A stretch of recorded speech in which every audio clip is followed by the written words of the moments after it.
तुम बच्चों ने बाप को निमंत्रण भी इसलिए दिया है। मीठे बच्चे, बाप आए हैं तुम बच्चों को कुंभी पाप नर्क से निकालने के लिए। तुम बच्चों ने बाप को निमंत्रण भी इसलिए दिया है।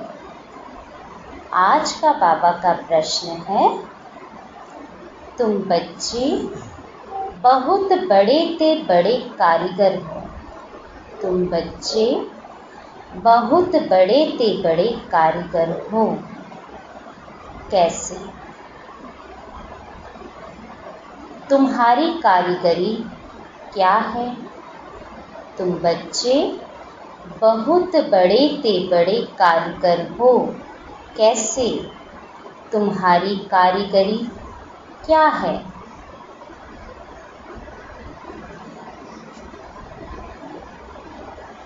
उत्तर है, हम बच्चे ऐसी कारीगरी करते हैं। हम बच्चे ऐसी कारीगरी करते हैं जो सारी दुनिया ही नई बन जाती है। हम बच्चे ऐसी कारीगरी करते हैं जो सारी दुनिया ही नई बन जाती है। उसके लिए हम कोई ईंट या तगारी आदि उसके लिए हम कोई ईंट या तगारी आदि नहीं उठाते हैं।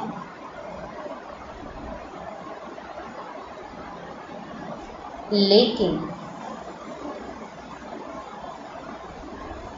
याद की यात्रा से नई दुनिया बना देते हैं। लेकिन याद की यात्रा से नई दुनिया बना देते हैं। हमें खुशी है कि हम नई दुनिया की कारीगरी कर रहे हैं। हमें खुशी है कि हम नई दुनिया की कारीगरी कर रहे हैं। हम ही फिर ऐसे स्वर्ग के मालिक बनेंगे। हम ही फिर ऐसे स्वर्ग के मालिक बनेंगे।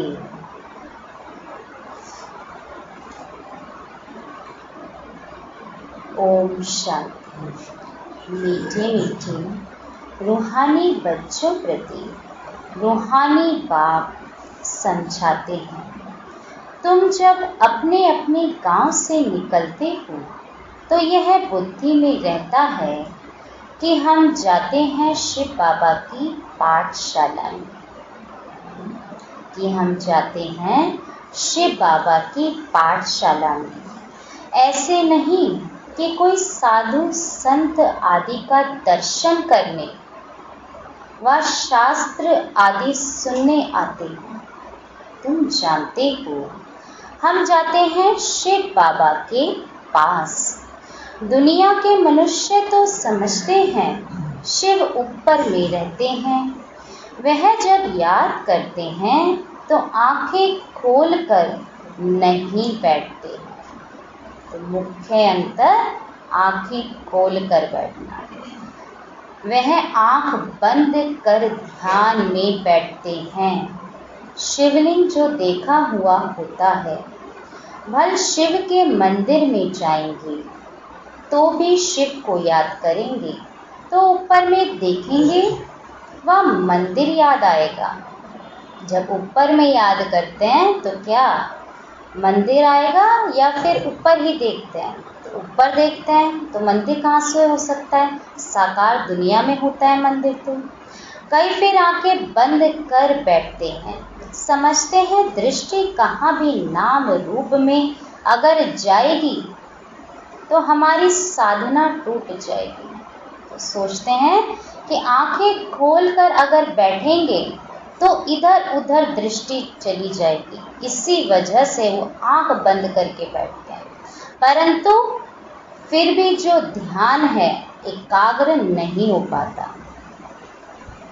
अभी तुम बच्चे जानते हो, हम भल शिव बाबा को याद करते थे, कोई श्री कृष्ण को याद करते थे, कोई राम को याद करते, कोई अपने गुरु को याद करते। गुरु का भी छोटा लॉकेट बनाकर पहनते हैं, गीता का भी इतना छोटा लॉकेट बनाकर पहनते हैं। भक्ति मार्ग में तो सब ऐसे ही हैं, घर बैठे भी याद करते हैं, याद में यात्रा करने भी जाते हैं। चित्र तो घर में रखकर पूजा कर सकते हैं, परंतु यह भी भक्ति की रस्म पड़ी हुई है। जन्म जन्मांतर यात्राओं पर जाते हैं, चारों धाम की यात्रा करते हैं। चार धाम क्यों कहते हैं?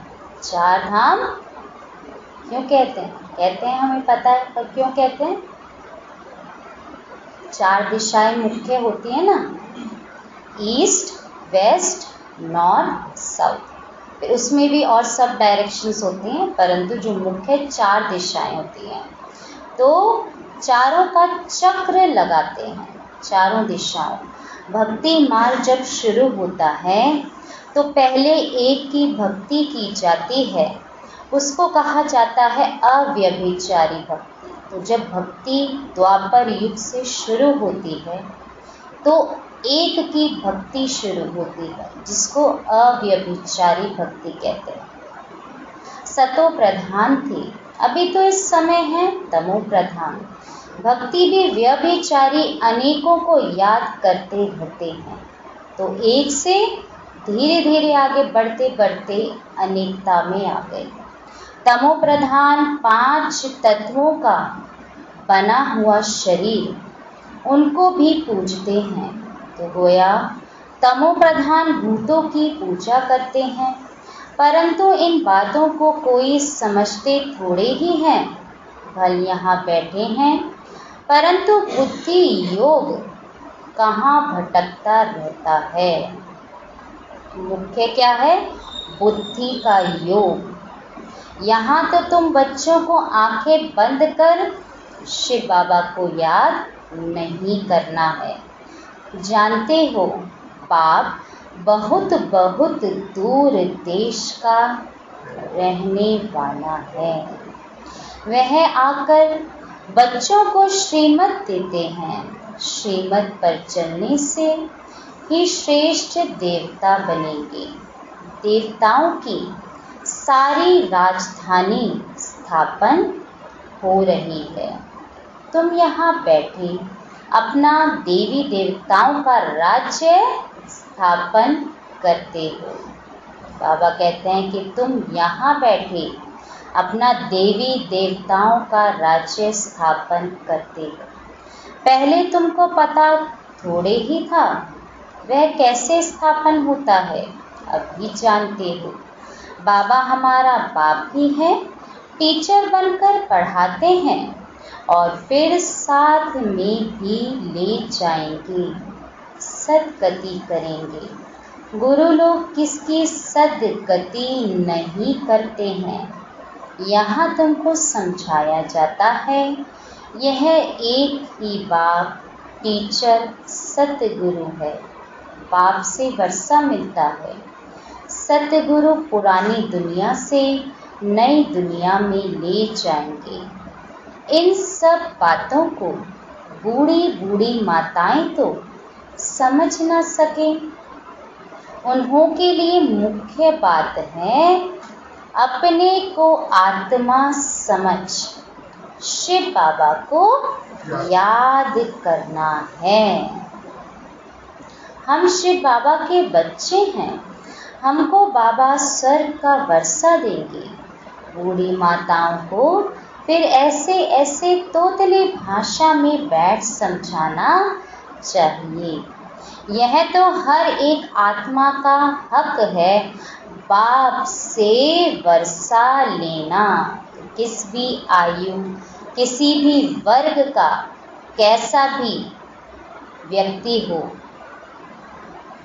सबका हक है बाप से वर्षा लेना। मौत तो सामने खड़ा है। पुरानी दुनिया सो फिर जरूर नई बननी है, नई सो पुरानी। घर को बनने में कितने थोड़े मास लगते हैं, फिर पुराना होने में 100 वर्ष लग जाते हैं। अभी तुम बच्चे जानते हो, यह पुरानी दुनिया अब खलास होनी है। यह लड़ाई जो अब लगती है, वह फिर 5000 वर्ष के बाद लगेगी। यह सब बातें गुड़ियाएं तो समझ ना सके, यह फिर ब्राह्मणियों का काम है उन्हों को समझाना। हो सकता है इतना जो डिटेल है ज्ञान का वो ना समझ पाए, परंतु जो मुख्य बात है कि मैं आत्मा हूँ और मुझ आत्मा के पिता शिव परमात्मा है और उनसे मुझे बेहद का वर्षा लेना है, तो ये समझाना। उनके लिए तो एक अक्षर ही काफ़ी है। अपने को आत्मा समझ बाप को याद करो। तुम आत्मा परम धाम में रहने वाली हो, फिर यहाँ शरीर लेकर पाठ बजाती हो। आत्मा यहाँ दुख और सुख का पाठ बजाती है। तो जब आत्मा शरीर धारण करती है इस साकार सृष्टि रंगमंच पर, तभी दुख और सुख का पाठ बजाती है। मूल बात बाप कहते हैं, मुझे याद करो और सुख धाम को याद करो। बाप को याद करने से पाप कट जाएंगे और फिर स्वर्ग में आ जाएंगे। अब जितना जो याद करेंगे उतना पाप कटेंगे। गुड़ियाएं तो हिरी हुई हैं, सत्संगों में जाकर कथा सुनती हैं, उन्हों को फिर घड़ी घड़ी बाप की याद दिलानी है। स्कूल में तो पढ़ाई होती, कथा नहीं सुनी जाती। यानी पढ़ाई यानी समझते हैं। तो भक्ति मार्ग में तो तुमने ढेर कथाएं सुनी हैं, परंतु उनसे कुछ भी फायदा नहीं होता है। छी दुनिया से नई दुनिया में तो जो जा ना सके। मनुष्य ना तो रचयिता बाप को ना रचना को जानते हैं, नीति नीति कह देते हैं। तुम भी आगे नहीं जानते थे, अभी तुम भक्ति मार्ग को अच्छी रीति जान गए हो। अभी बाबा कहते हैं कि तुम भक्ति मार्ग को अच्छी रीति जान गए हो। घर में भी बहुतों के पास मूर्तियां होती हैं, चीज वही है। कोई कोई पति लोग भी स्त्री को कहते हैं, तुम घर में मूर्ति रख बैठ पूजा करो। यानी बाहर क्यों जाते हो, घर में बैठ के करो। बाहर धक्का खाने क्यों जाती हो? परंतु उन्हों की भावना रहती है कि मंदिर में जाएंगे, जाके वहीं पूजा पाठ करेंगे। अभी तुम समझते हो, तीर्थ यात्रा करना माना भक्ति मार्ग के धक्के खाना। अनेक बार तुमने 84 के चक्र काटे।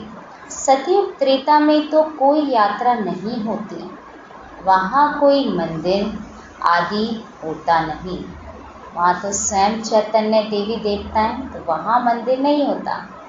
तो बाबा कहते हैं सतयुग त्रेता में तो कोई यात्रा नहीं होती, वहाँ कोई मंदिर आदि होता नहीं।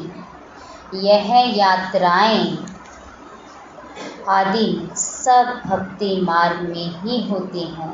ज्ञान मार्ग में यह सब कुछ होता नहीं। उनको कहा जाता है भक्ति। ज्ञान देने वाला तो एक के सिवाय दूसरा कोई है नहीं। बाबा कहते हैं ज्ञान देने वाला तो एक के सिवाय दूसरा कोई है नहीं। ज्ञान से ही सदगति होती है। सदगति दाता एक ही बाप है। श्री बाबा को कोई श्री श्री नहीं कहते, उनको टाइटल की दरकार नहीं। यह तो बड़ाई करते हैं, उनको कहते ही हैं शिव बाबा। बाबा कहते हैं शिव बाबा के आगे कोई श्री श्री इत्यादि लगाने की आवश्यकता ही नहीं है। तो वो क्या है? शिव बाबा। तुम बुलाते हो शिव बाबा। हम पतित बन गए हैं, हमको आकर पावन बनाओ। भक्ति मार्ग के दुबन में गले तक फंस पड़े हैं, फंस कर फिर चिल्लाते हैं। विषय वासना के दुबन में एकदम फंस पड़ते हैं। सीढ़ी नीचे उतरते उतरते फंस पड़ते हैं। कोई को भी पता नहीं पड़ता। तब कहते हैं बाबा हमको निकालो। बाबा को भी ड्रामा अनुसार आना ही पड़ता है। बाप कहते हैं मैं बंधाईमान हूँ इन सबको दुबन से निकालने। तो बाबा कहते हैं कि मैं भी बंधाईमान हूँ सबको दुबन से निकालने के लिए। इनको कहा जाता है कुंभी पाक नर्क, रौरव नर्क भी कहते हैं। यह बाप बैठ समझाते हैं, उनको पता थोड़ी ही पड़ता है। तुम बाप को देखो, निमंत्रण कैसे देते हो। निमंत्रण तो कोई शादी मुरादी आदि पर दिया जाता है। तुम कहते हो हे पतित पावन बाबा, इस पतित दुनिया रावण की पुरानी दुनिया में आओ।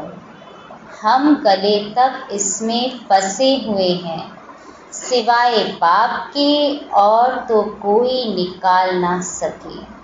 कहते भी हैं दूर देश का रहने वाला शिव बाबा। यह रावण का देश है।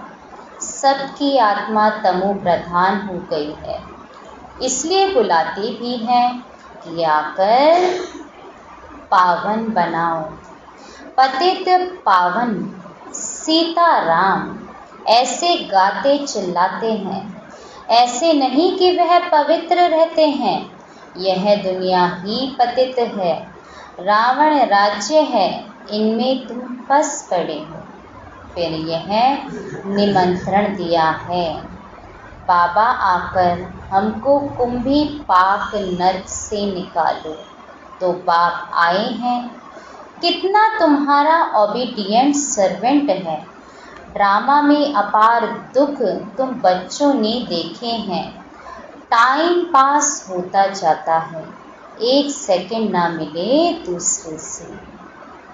अब बाप तुमको श्री लक्ष्मी नारायण जैसा बनाते हैं, फिर तुम आधा कल्प राज्य करेंगे। स्मृति में लाओ, अभी टाइम बहुत थोड़ा है। मौत शुरू हो जाएगा तो मनुष्य वायरे हो जाएंगे, मूंझ जाएंगे। थोड़े समय में क्या हो जाएगा, कई तो ठका सुनकर भी हार्ट फेल हो जाएंगे। मरेंगे ऐसे जो बात मत पूछो। देखो ढेर बूढ़ी माताएं आई हैं, बेचारी कुछ भी समझ ना सकें। जैसे तीर्थों पर जाते हैं ना, तो एक दो को देख तैयार हो पड़ते हैं, हम भी चलते हैं। कहते ना भक्ति करते थे कि आप जा रहे हैं, अच्छा उधर जा रहे हैं तो हम भी चलते हैं, चलिए। तो अभी तुम जानते हो भक्ति मार्ग के तीर्थ यात्रा का अर्थ ही है नीचे उतरना, तमो प्रधान बनना। बड़े ते बड़ी यात्रा तुम्हारी यह है जो तुम पतित दुनिया से पावन दुनिया में जाते हो। तो इन बच्चियों को कुछ तो शिव बाबा की याद दिलाते रहो। तो बाबा आज बूढ़ी माताओं के लिए कह रहे हैं बाबा कि उनको समझाओ, बताओ, सिखाओ, शिव बाबा का नाम याद है? थोड़ा बहुत सुनती हैं तो स्वर्ग में आएंगी। यह फल जरूर मिलना है, बाकी पद तो है पढ़ाई से, उसमें बहुत फर्क पड़ जाता है। ऊंच से ऊंच फिर कम से कम दिन रात का फर्क पड़ जाता है। कहाँ प्राइम मिनिस्टर, कहाँ नौकर चाकर, राजधानी में नंबरवार होते हैं। स्वर्ग में भी राजधानी होगी, परंतु वहाँ पाप आत्माएं गंदे विकारी नहीं होंगे। तो वहाँ पे नंबरवार बेशक सभी आत्माएं होंगी, परंतु वहाँ विकार का तो कोई नामो निशान नहीं है। वह है ही निर्विकारी दुनिया। तुम कहेंगी हम यह श्री लक्ष्मी नारायण जरूर बनेंगे। तुमको हाथ उठाते देख बूढ़ियाँ आदि भी सब हाथ उठा देंगी। समझते कुछ नहीं है, फिर भी बाप के पास आए हैं, यानी भावना है ना उनकी, तो फिर भी बाप के पास आई हैं तो स्वर्ग में तो जाएंगे, परंतु सब ऐसे थोड़े ही बनेंगी, प्रजा भी बनेंगी। बाप कहते हैं मैं गरीब निवास हूँ, तो बाबा गरीबों को देख खुश होते हैं।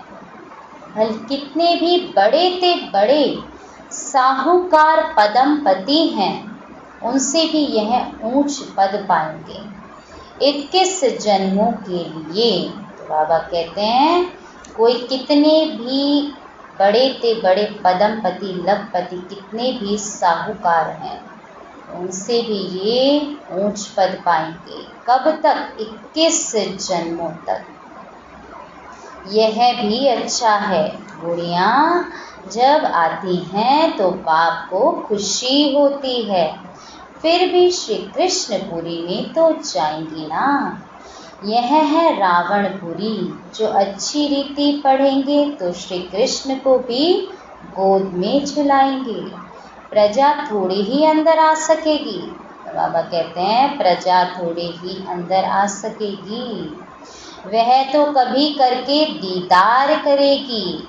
जैसे पोप दीदार कराते हैं खिड़की से, लाखों आकर इकट्ठे होते हैं दर्शन करने, परंतु उनका हम क्या दीदार करेंगे। तो सत्युग का तो कितना वर्णन है, उसकी कितने क्लासेस हैं, वो हमें सुननी चाहिए, है ना। देवता दादी, संदेशी दादी वो लाते थे ना संदेश, सत्युग के बारे में कैसे कैसे विस्तार से बताया है। तो सारे विश्व को सतो प्रधान बनाते हैं। वहाँ यह 5 भूत रहेंगे नहीं, 5 तत्व भी सतो प्रधान बन जाते हैं। सत्युग की बात कर रहे हैं बाबा, तुम्हारे गुलाम बन जाते हैं। और इस समय क्या है, ये तत्वों के भी आश्रय हम सब पड़ गए। तो बाबा कहते हैं सतो प्रधान ये 5 तत्व भी बन जाते हैं और तुम्हारे गुलाम बन जाते हैं। कभी भी ऐसी गर्मी नहीं होगी जो नुकसान हो जाए। इस समय देखने में आ रहा है ना सब कुछ, कि कब गर्मी कब सर्दी, मौसम का कुछ भरोसा नहीं, तो नुकसान हो जाए। 5 तत्व भी कायदे अनुसार चलते हैं, हर चीज़ बिल्कुल एक्यूरेट और परफेक्ट है। अकाले मृत्यु नहीं होती। अभी तुम स्वर्ग में चलते हो तो नर्क से बुद्धि योग निकाल लेना चाहिए। जैसे नया मकान बनाते हैं तो पुराने से बुद्धि हट जाती है। तो जब नया मकान बनाते हैं तो सारी बुद्धि इसको कैसे सजाएं संवारें, इसमें क्या क्या नई नई चीज़ रखें और कैसे उसको अच्छा बनाते जाएं, उधर ही जाएगी, पुराने की ओर नहीं जाएगी। उसमें तो आएगा अब इसको छोड़ना है, अब इससे छोड़ना है, इधर से जाना है। तो बाबा कहते हैं ऐसे हट जाती है बुद्धि, नए में चली जाती है। यह फिर है बेहद की बात। नई दुनिया की स्थापना हो रही है, पुरानी का विनाश होना है। तुम हो नई दुनिया स्वर्ग बनाने वाले, तुम बहुत अच्छे कारीगर हो। अपने लिए स्वर्ग बना रहे हो। कितने बड़े अच्छे कारीगर हो। याद की यात्रा से नई दुनिया स्वर्ग बनाते हो। थोड़ा भी याद करो तो स्वर्ग में आ जाएंगे। तुम गुप्त वेश में अपना स्वर्ग बना रहे हो। जानते हो, हम इस शरीर को छोड़ फिर जाकर स्वर्ग में निवास करेंगे।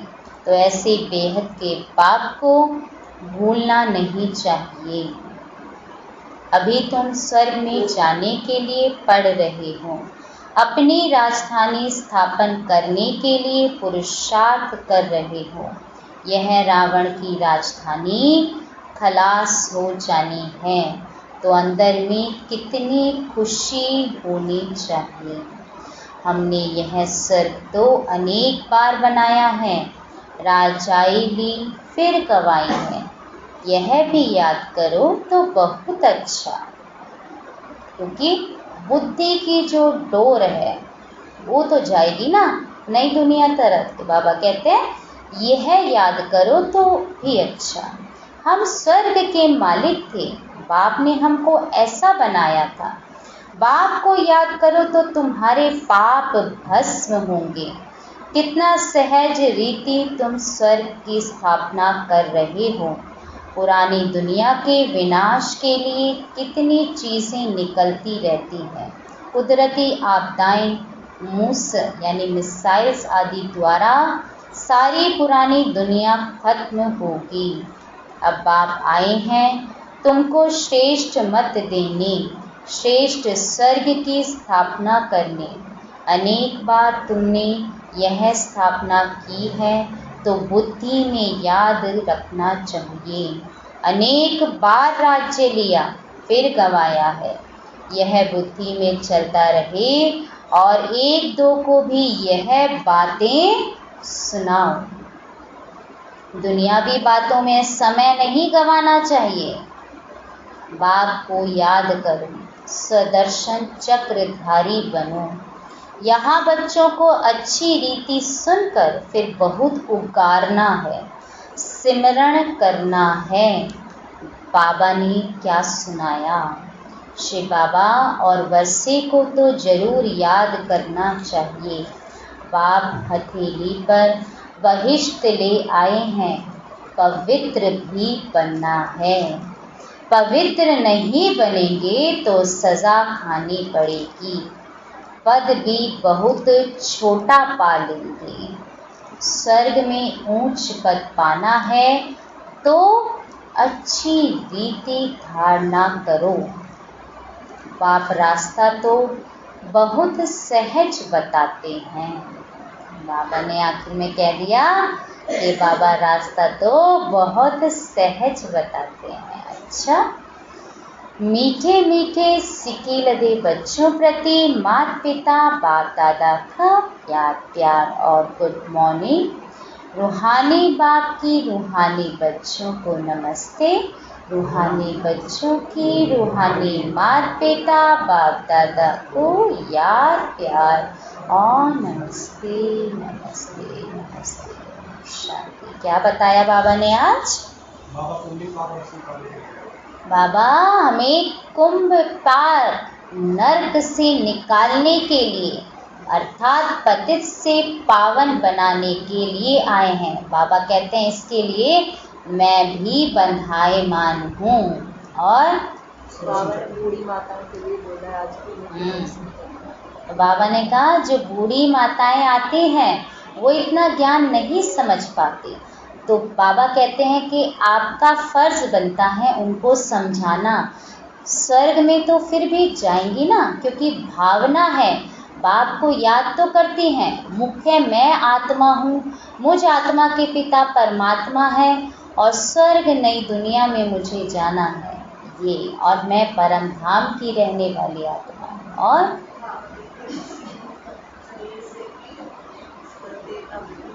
तो बाबा कहते हैं श्रीमत पे चलने से ही देवी देवता बनेंगे। और बाबा कहते हैं कि तुम अपना देवी देवता स्वराज्य स्थापन करते हो अभी। और बाबा ने बोला कि वहाँ आंखें प्रति नहीं बैठ जाए, लेकिन बाबा बहुत दोस्त है। तो बाबा इतनी दूर से आए हैं तो बाबा को देखेंगे नहीं क्या? ध्यान दीदार की आश में बैठेंगे, सोचते हैं कि इधर उधर दृष्टि ना चली जाए, परंतु हमारी जो दृष्टि है वो तो बाबा से मिली रहनी चाहिए ना।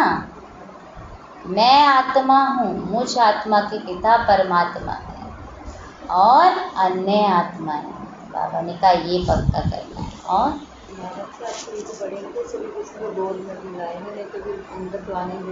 हाँ, तो बाबा ने कहा श्री कृष्ण को अगर गोद में झुलाना है तो अच्छी रीति पढ़ना है, पढ़ाई पे सारा मदार है। स्वर्ग में तो सभी आएंगे परंतु नंबरवार होते हैं, तो प्रजा आदि है उसको तो अंदर आने नहीं दिया जाता, दूर से ही दीदार करते हैं। और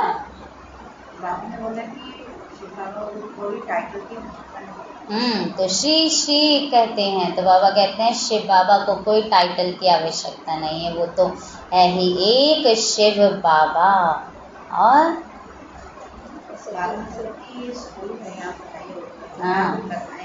हाँ, तो बाबा कहते हैं कथाएं आदि तो अब तक बहुत सुनी है, परंतु यहाँ आपका स्कूल है, ये आपका कॉलेज है, ये आपकी यूनिवर्सिटी है, यहाँ पे आके आप पढ़ते हो। और तो बाबा कहते हैं सतयुग में सब निर्विकारी होते हैं, वहाँ विकार की कोई आवश्यकता नहीं, विकार है ही नहीं, नामो निशान ही नहीं है। और हाँ, तो बाबा कहते हैं स्वर्ग में जाते हो अच्छे कार्य। और कोई तुम ईंट तगारी उठाने की बात नहीं, तुम याद की यात्रा से बनाते। तो बाबा ने आखिर में कहा ना कि ये कितना आसान है, कोई ईंट आदि तगारी उठाने की आवश्यकता नहीं है। इतनी भारी जो शारीरिक मेहनत करते आए, यानी इधर उधर यात्राएं करते आए, धक्के खाते आए, देखते हैं इस समय तो और धक्के बढ़ते ही जा रहे हैं। भक्ति का तो इतना विस्तार हो रहा है, परंतु फिर भी बाबा कहते हैं क्या हो रहा है, गिरावट में ही जा रहे हैं, उन्नति को नहीं पा रहे। जो मूल बात है वो नहीं समझते, इसलिए है ना। तो बाबा को हमने ही निमंत्रण दिया इस पतित दुनिया से पावन दुनिया में हमें ले जाने के लिए। तो बाबा ने कहा कि इधर उधर की जो बातें हैं, व्यर्थ का चिंतन है, वो नहीं करना है आपको। बाबा का जो ज्ञान आप सुनते हो उसको बाबा ने क्या कहा, पूर्ण रीति धारण करना है। जितना आपकी धारणा होगी उतना ऊंच पद प्राप्त होगा, उतना आप स्वयं में परिवर्तन करोगे। इसके साथ साथ अन्य आत्माओं के साथ भी जो वार्तालाप चले, वो ज्ञान की चर्चा चले सही रूप से, है ना। तो उगारना है ना। तो धारणा के लिए मुख्य सार है, पहला बाप जो सुनाते हैं उससे अच्छी तरह सुनकर फिर उगारना है। बाप जो सुनाते हैं उसे अच्छी तरह सुनकर फिर उगारना है। दुनियावी बातों में अपना समय नहीं गंवाना है, दुनियावी बातों में अपना समय नहीं गंवाना है।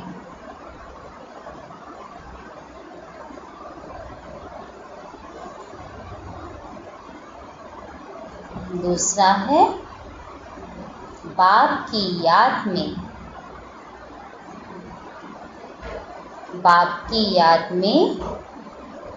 आंखें बंद करके नहीं बैठना है। बाप की याद में आंखें बंद करके नहीं बैठना है। श्री कृष्ण की राजधानी में आने के लिए, श्री कृष्ण की राजधानी में आने के लिए पढ़ाई अच्छी रीति पढ़नी है। श्री कृष्ण की राजधानी में आने के लिए पढ़ाई अच्छी रीति पढ़नी है।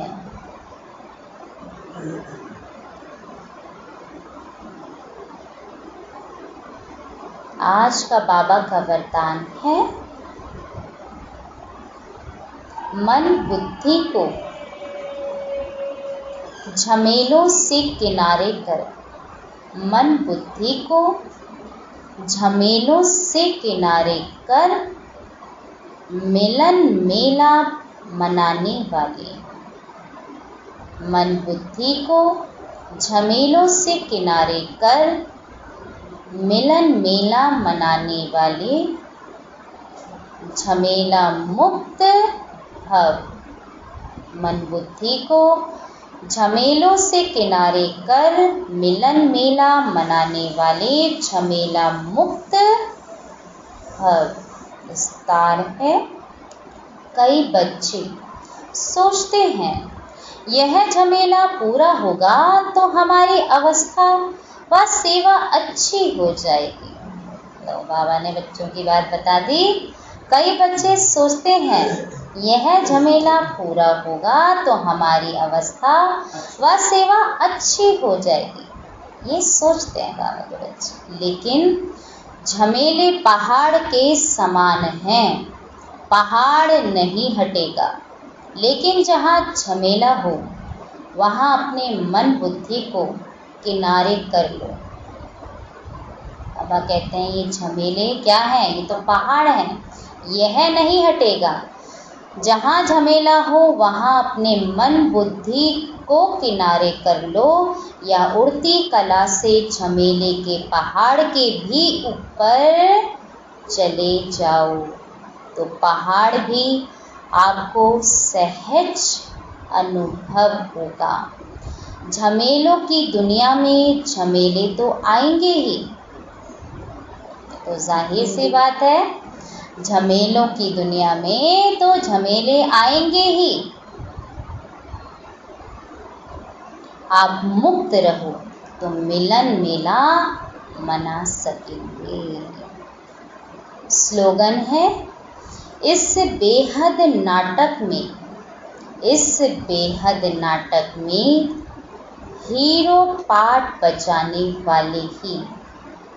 इस बेहद नाटक में हीरो पार्ट बजाने वाले ही हीरो पार्टधारी हैं। इस बेहद नाटक में हीरो पार्ट बजाने वाले ही हीरो पार्टधारी हैं। ओम शांति।